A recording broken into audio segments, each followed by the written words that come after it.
3, 2, 1, start. Questions of equity. Apart, the mode and scale of subsidizing has had two effects.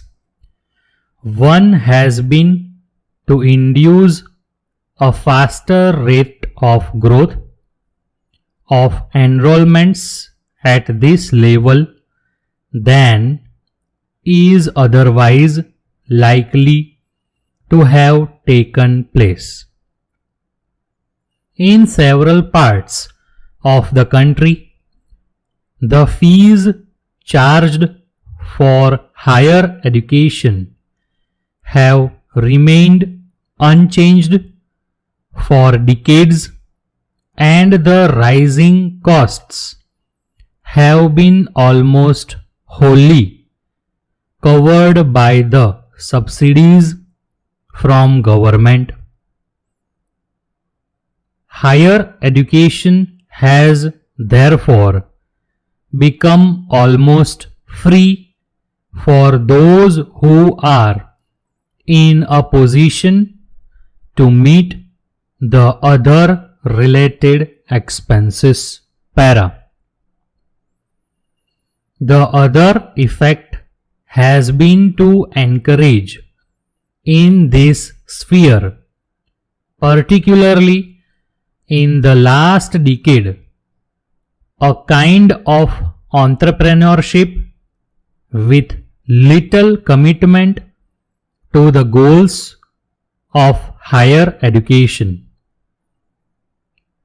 Where the rate of subsidy is high and the rest of the expenditure can be almost wholly covered by fees collected from students, a college can be started and run with very little exertion on the part of the sponsors. In Delhi, 95% of the excess expenditure of a college on all approved items over its income from fees is met by the University Grants Commission.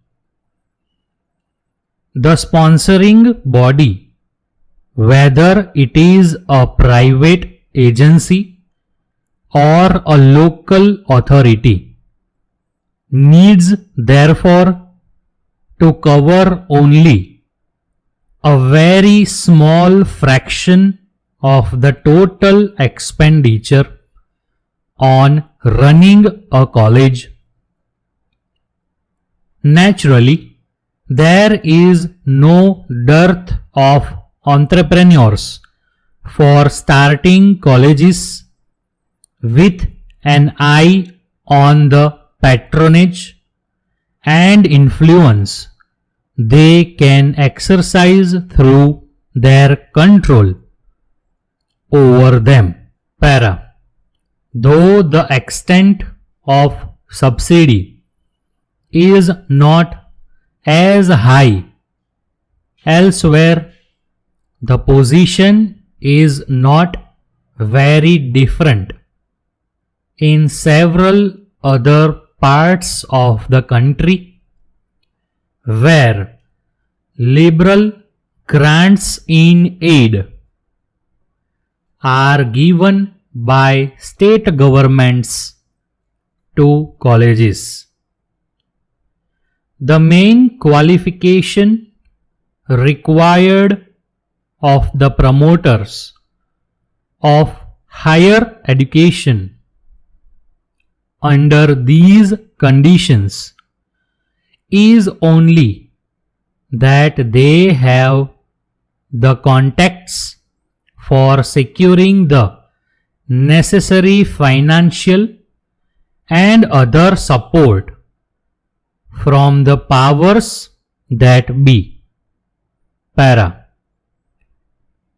where the rate of subsidy is not so high, some adjustments are called for.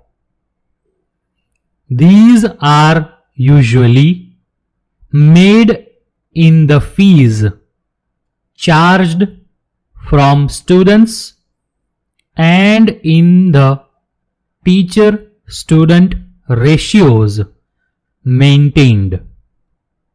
Thus, the annual fee for undergraduate education ranges all the way from less than rupees 100 per student. The colleges in Rajasthan to well over rupees 300 per student in Bombay. The average number of students assigned to a teacher also varies from as low as 12 in some areas to more than twice that figure in others. This subsidy has to be discontinued.